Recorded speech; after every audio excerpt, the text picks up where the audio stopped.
All India Radio presents Morning News.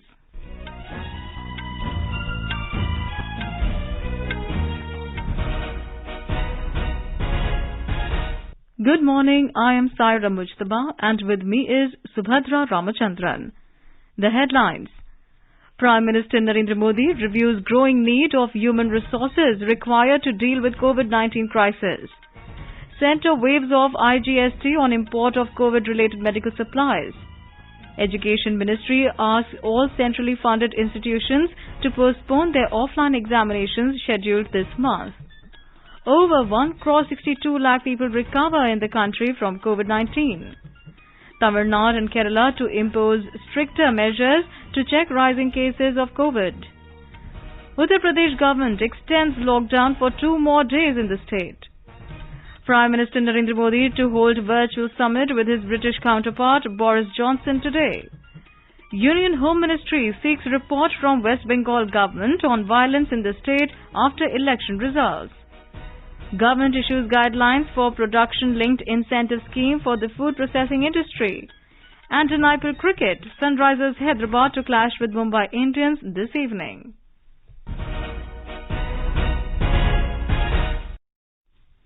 As the number of COVID cases is on the rise, we appeal to our listeners to take all precautions and all those above 18 years of age to get vaccinated without any hesitation. Vaccination for persons of ages between 18 and 44 has begun at designated facilities. Stay safe and protected by following these 3 simple steps. Wear a face mask, maintain 2 gaz ki duri for social distancing, focus on hand and face hygiene. And now the news in detail. Prime Minister Narendra Modi has reviewed the growing need of human resources required for dealing with the crisis of COVID-19 situation in the country. Many important decisions have been taken during the review meeting, which will significantly boost the availability of medical personnel required for the treatment of COVID patients. Amongst many decisions, one of them is to postpone NEET postgraduate exam by at least 4 months. This will ensure the availability of qualified doctors for COVID duties. The exam will not be held before the 31st of August this year, and students will be given time at least of 1 month after the announcement of the exam. More details in this report. During the meeting, it was decided to allow deployment of medical interns in the COVID management duties under the supervision of their faculty. The services of the final year MBBS students can be utilized for providing services like teleconsultation and monitoring of mild cases of COVID-19. The services of the final year postgraduate students as resident doctors may continue to be utilized. It has further been decided that services of BSc and general nursing and midwifery nurses may be utilized in COVID nursing duties under the supervision of senior doctors and nurses. In a major decision, it has been decided that the individuals providing services in COVID management will be given priority in forthcoming regular government recruitments after they complete a minimum of 100 days of COVID duties. The medical students and professionals sought to be engaged in COVID-related work will be suitably vaccinated. Engaged health professionals will be covered under the insurance scheme of government. All such professionals will be given the Prime Minister's Distinguished COVID National Service Samman after completion of their 100 days of COVID duties. The states and union territories have been requested to consider the above incentives to maximize the availability of manpower to provide relief to the COVID patients. Swati Rakheja, News Desk. The centre has waived off the IGST on the import of COVID-related medical supplies, including remdesivir injections and API, medical oxygen, oxygen concentrators, cryogenic tanks, and COVID vaccines, among others. The exemption has been granted till 30th of June for free distribution of these medical supplies. Earlier, the centre had waived off the import duty and health cess on such medical supplies. The state governments have been asked to appoint a nodal authority to facilitate the importers to avail the relief exemption. Union Education Ministry has written to all the centrally funded institutions to postpone their offline examinations scheduled in the month of May this year in view of COVID surge. In a letter addressed to all the heads of centrally funded institutions, Secretary, Higher Education Amit Khare has urged the institutions to postpone all offline examinations scheduled in the month of May. The online examinations may, however, continue as scheduled. The letter also stated that the decision will be reviewed in the first week of June. All institutions have been asked to encourage everyone eligible to get vaccinated and also ensure all possible help in every regard. Over 1,62,93,000 people have recovered in the country from COVID-19 and the recovery rate stands at 81.77%. Briefing media in New Delhi yesterday, Joint Secretary in the Health Ministry Love Agarwal said a positive approach is visible in the recoveries. The Joint Secretary said increasing share of recoveries is a positive trend, but challenge in terms of increased active cases continues. Cumulative death rate देश का 1.1% है, but अगर हम पिछले 2-3 महीने data को analyse करें तो collective efforts by the state in terms of case management हमारा डेथ रेट अभी भी 1% से काफी नीचे है. साथ ही अगर हम डेली केसेस और डेथ की ट्रेजेक्टरी को एनालाइज करें तो कुछ पॉजिटिव डायरेक्शन की तरफ बढ़ने की सोच सकते हैं. उस दिशा की तरफ हमने शायद बढ़ना शुरू किया है. अगर 1 मई को देश में करीब 4 लाख केसेस रिपोर्ट हुए थे तो 2 मई को करीब 3,92,000 केसेस, और अगर पिछले 24 घंटे का डेटा एनालाइज करें तो पाते हैं 3,67,000 केसेस. तो शायद केसेस में कुछ हद तक कमी पाई जा रही है, लेकिन ये बहुत ही अर्ली सिग्नल्स हैं. He added, some states are showing increasing trends in COVID cases. These states should take required precautionary measures. He said some states and UTs including Delhi and Madhya Pradesh are showing early signs of plateauing of daily new cases. On vaccination, the Joint Secretary informed that over 15 crore 88 lakh vaccine doses have been administered to eligible beneficiaries till now. Yesterday, nearly 16.5 lakh vaccine doses were given to people. Joint Secretary Agarwal said 1,500 pressure swing adsorption PSA oxygen generation plants are being developed. Director of AIIMS Dr. Randeep Guleria said falling oxygen saturation and excessive fatigue are warning signs which indicate that the COVID patient in home isolation needs hospitalization. He says CT scan and biomarkers are being misused and there is no advantage in doing CT scan if a person has mild symptoms. Dr. Guleria said one CT scan is equivalent to 300 chest x-rays and it is very harmful. The Uttar Pradesh government has extended the coronavirus-induced curfew in the entire state by 2 more days. As per the latest order, the restrictions will remain in place in all 75 districts till Thursday morning. The restrictions were slated to be lifted this morning. This is the second extension of the lockdown-like curfew in Uttar Pradesh. The Bihar government has decided to deduct 2 crore rupees from Chief Minister Area Development Scheme of every MLA and MLC to boost its fight against COVID.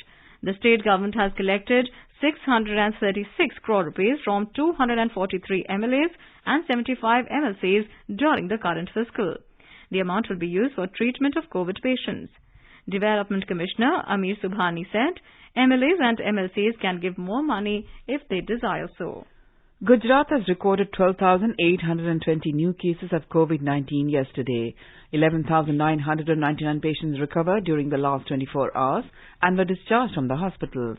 We have more from our Ahmedabad correspondent.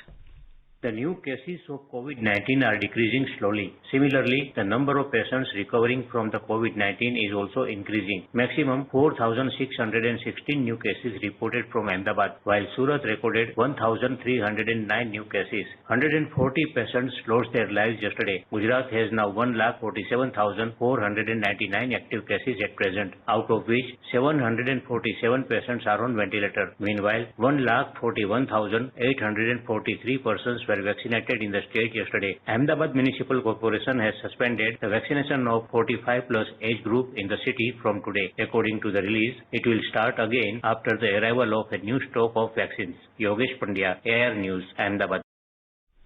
In Chhattisgarh, new guidelines are being implemented from today for passengers coming by air route to the state. Now it will be mandatory for all air passengers to show negative report of RT-PCR test. More from our Raipur correspondent.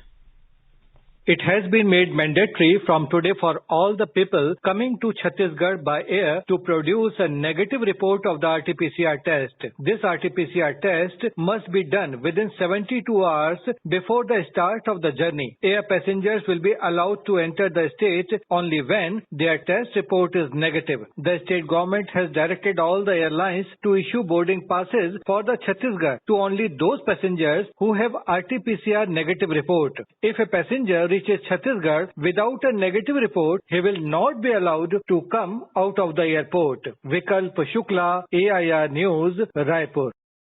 In Maharashtra, more recoveries were recorded as compared to the new cases of COVID-19. Similarly, for the third day in a row, Mumbai has witnessed slowdown in new COVID-19 cases. Meanwhile, Mumbai will resume its vaccination drive for senior citizens and those above 45 years of age from today. We have more from our Mumbai correspondent. The Municipal Corporation of Greater Mumbai, MCGM, stated that only those citizens who are to take the second dose will be vaccinated from today at selected government and civic run centers. The drive had been suspended since 30th April due to the shortage of vaccine. Citizens coming in for the second dose should come to the centers with their first dose message or certificate. The MCGM will continue with vaccination for the 18 to 44 age group at 5 centers from this morning between 9 a.m. and 5 p.m. It will only be for citizens who have registered and been allotted a slot by MCGM. For today too, each center will have only 500 doses. Madhuri Pange, AIR News, Mumbai. The Odisha government has decided to continue COVID-19 vaccination even during the period of statewide lockdown beginning tomorrow. In an order to the district collectors, it has asked them to allow people to visit the COVID-19 vaccination centers on all days of the week except Sundays to get vaccinated. The 14 days lockdown till the 19th of this month has been imposed by the state government to contain the viral surge. More from our Bhubaneswar correspondent. Amid vaccine inadequacy, the state government has prioritized vaccination of all categories of beneficiaries for whom the second vaccine shots are due. As on date, more than 59 lakh people of the state have been vaccinated, with over 46,000 covered yesterday. Meanwhile, in view of the pandemic-induced lockdown in Odisha, the Election Commission of India has deferred the polling for by-election to Pipili Assembly constituency of the state that was scheduled on the 16th of May. On the other hand, the state's COVID-19 active case load had shot up further to about 72,000, with nearly 9,000 new cases detected during the last 24 hours. Girish Chandradas, AIR News, Bhubaneswar. The Tamil Nadu government has announced new lockdown measures from 6th to 20th of this month. It is to be noted that the top officials of the state government, including Chief Secretary Rajiv Ranjan, had a detailed meeting with DMK leader M.K. Stalin on the COVID situation in the state. The announcement was made after the meeting. More from our Chennai correspondent. Restrictions has allowed government and private offices to function with 50% attendance. Rail, metro and bus services will be allowed with 50% passengers only. No other shops except groceries and vegetable shops without air-conditioned facilities will be allowed to function with 50% customers till 12 noon. Takeaway services will be allowed in restaurants and hotels and tea shops to open till 12 noon. Only 20 people will be allowed in funerals and 50 persons in marriage. Curfew to continue on Sundays. E-commerce activities like Swiggy and Zomato will be allowed. Essential services like media, freight and medical emergencies will be allowed at all times, and night curfew will continue from 10 p.m. to 4 a.m. every day. More than 20,000 fresh cases have been registered for the second consecutive day yesterday. Over 18,000 patients have been discharged. Joy, AIR News, Chennai. Kerala Chief Minister Pinarayi Vijayan has said that strict restrictions and stringent measures will be imposed throughout the state from today onwards amid the spike in COVID cases. Restrictions similar to the lockdown will be placed until the 9th of this month. Only essential services will be allowed to function throughout the state. Public transport will function. Restaurants must engage in parcel services only. Employees working in companies, industries and organizations working in connection with essential services can travel with valid identity card. Admission to places of worship with a small area and limited facilities will be strictly limited to 50 people. Also, weekend restrictions imposed in the state will continue. Meanwhile, 26,011 new COVID-19 positive cases were confirmed yesterday. The test positivity rate is at 27.01%. Confederation of Indian Industry has asked industry to curtail all non-essential economic activity requiring physical presence of employees at the workplaces for the next 2 weeks. In a statement, CII President Uday Kotak said this is necessary to break the chain of corona transmission. Mr. Kotak said Indian industry should review operations and minimize the use of in-person manpower, limiting it to only critical operations or activities required by law. He said all responsible corporates should strive to protect their employees and ensure that their employee balance sheet remains healthy. A shipment of 282 oxygen cylinders, 60 oxygen concentrators, ventilators and other medical supplies sent by Kuwait reached India today. MEA spokesperson Arindam Bagchi thanked Kuwait for it. Fifth in a series of consignments carrying medical equipment from the US arrived in India this morning. The consignment has 545 oxygen concentrators. MEA spokesperson Arindam Bagchi appreciated the support from the US. China's foreign ministry evaded questions on the controversial insensitive post by official Weibo account on India's COVID situation. A social media post by a Weibo account linked to the Communist Party of China, CPC, had ridiculed the COVID-19 situation in India. The post has now been deleted after a lot of controversy and a slew of criticism. In response to a question on the GUFA, Chinese Foreign Ministry only stated that they have not found it on relevant Weibo account. China Digital Times, which tracks China's online world, reported that official accounts such as Chinese Police Online and Tianjin Municipal People's Procuratorate have posted a picture on several platforms mocking India's fight against the pandemic. Many Chinese citizens called the post insensitive, inhumane, and termed it inappropriate for an official account. One user termed it as a classic case of propaganda failure. You are listening to the morning news on All India Radio. A reminder of the headlines before we move on. Prime Minister Narendra Modi reviews the growing need of human resources required to deal with COVID-19 cases. Centre waves off IGST on import of corona-related medical supplies. Education Ministry asks all centrally funded institutions to postpone their offline examinations scheduled this month. Over 1 crore 62 lakh people recover in the country from COVID-19. Tamil Nadu and Kerala to impose stricter measures to check the rising cases of COVID. Uttar Pradesh government extends lockdown for 2 more days in the state. Prime Minister Narendra Modi to hold virtual summit with his British counterpart Boris Johnson today. Union Home Ministry seeks report from West Bengal government on violence in the state after election results. Government issues guidelines for production-linked incentive scheme for the food processing industry. And in IPL cricket, Sunrisers Hyderabad to clash with Mumbai Indians this evening. For quick news updates round the clock, follow us on our Twitter handle @AIR News Alerts. Welcome back. You're listening to the morning news. Prime Minister Narendra Modi will hold a virtual summit with his British counterpart Boris Johnson today.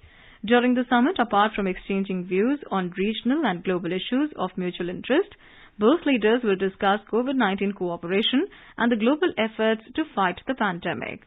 A report from our correspondent. The summit will be an important opportunity to elevate multifaceted strategic ties and enhance cooperation on regional and global issues of mutual interest. A comprehensive roadmap 2030 will be launched during the summit, which will pave the way for further expanding and deepening India-UK cooperation over the next decade across 5 key areas. These are people-to-people relationship, trade and prosperity, defense and security, climate action, and healthcare. India and UK enjoy strategic partnership since 2004. It has been marked by regular high-level exchanges and growing convergences in diverse areas. Mr. Johnson was to visit India late last month, but days before the visit, he called it off in view of the coronavirus pandemic. Anupam Mishra, AR News, Delhi. External Affairs Minister S. Jaishankar had a meeting with his US counterpart Antony Blinken in London yesterday on the sidelines of G7 Foreign Ministers meeting. The two leaders had a detailed discussion on the global COVID challenge, focusing on expanded vaccine production capacity and reliable supply chains. The meeting also covered issues of Indo-Pacific, UN Security Council, Myanmar and climate change. Dr. Jaishankar expressed appreciation for the strong US support to India in this difficult time, especially by supplying oxygen and remdesivir. Dr. Jaishankar is on a 4-day visit to London that began yesterday to participate in the G7 Foreign Ministers meeting, at which India has been invited as a guest country. He will thereafter undertake a bilateral visit to the UK. The Union Ministry of Home Affairs has sought a report from West Bengal government on the violence in the state after assembly election results. Many people were killed and score others injured in the violence unleashed allegedly by Trinamool Congress workers in several parts of the state. Home Ministry has written a letter to the Bengal government seeking a report on the incidents of BJP candidates being allegedly attacked after the election results. Violence and arson have been unleashed in various parts of West Bengal, with miscreants allegedly torching the houses and damaging the properties of BJP leaders who contested the assembly elections. 3 people were allegedly killed in Jamalpur in East Bardhaman district in a clash between BJP and TMC. The BJP has claimed that the clash erupted after some TMC supporters started to vandalize the house of party workers, Ashish Dastidar. The vehicle of Subhendu Adhikari, who defeated the TMC Supremo Mamata Banerjee in Nondigram, was also attacked. The BJP has accused the Trinamool workers of the violence, but the ruling party leaders denied any connection with the incidents. At Natabadi, BJP candidate Mihir Goswami's car was also damaged. He won the election against senior TMC leader Rabindranath Ghosh from the same constituency. BJP office at Aram Bagh was set ablaze after the party's candidate Madhusudan Bagh defeated TMC Sujata Mondal by around 7,100 votes. BJP has announced a nationwide dharna tomorrow against the widespread violence unleashed against its party workers after election results in West Bengal. The party said all COVID protocols will be followed during the protest across all organizational mandals of the BJP. Party President JP Nadda will visit West Bengal today in view of the widespread violence that broke out in the state after election results. Several BJP workers and supporters were killed and injured in the violence. Mr. Nadda will visit families of the affected party workers. The party said widespread post-results retributive violence has been unleashed on BJP workers and supporters by criminal elements in the TMC cadre. Trinamool Congress leader Mamata Banerjee will be sworn in as the state's chief minister for the 3rd time tomorrow. Mamata Banerjee met West Bengal Governor Jagdeep Dhankar at Raj Bhavan and staked claim to form the government after her party's win in the assembly elections. As per a tweet from the official handle of the governor has invited her to take oath of office of Chief Minister of West Bengal tomorrow at 10:45 a.m. She will be sworn in at an informal ceremony at the Raj Bhavan in Kolkata. Counting of votes for Panchayat elections in Uttar Pradesh is underway. Counting continued for the 3rd day today, and all results are expected by this afternoon. Counting is taking place at 826 centres across the state. The State Election Commission said 2,32,612 members of Gram Panchayat, 38,317 Gram Pradhans, and 55,926 members of Kshetra Panchayat and 181 Zilla Panchayat members have been elected so far. Lakhs of candidates were in the fray for over 7,32,000 seats in Gram Panchayat wards, more than 58,000 in Gram Panchayats, 75,852 in Kshetra Panchayats, and 3,050 in Zilla Panchayats. Elections were held over 4 phases in the state. More than 3 lakh candidates were elected unopposed. The State Election Commission has made elaborate arrangements for counting. Government has issued guidelines, a production-linked incentive scheme for the food processing industry, PLISFPI. Minister of Food Processing Industry, Narendra Singh Tomar, also launched an online portal for the PLISFPI. The ministry said as part of the Prime Minister's announcement of Atmanirbhar Bharat Abhiyan, the government has approved a new central sector scheme, namely PLISFPI, for implementation during 2021-22 to 2026-27 with an outlay of 10,900 crore rupees. The aim is to support the creation of global food manufacturing champions commensurate with India's natural resource endowment and support Indian brand of food products in the international markets. Former Union Minister and former Governor of Jammu and Kashmir, Jagmohan, passed away in New Delhi today. He was 94.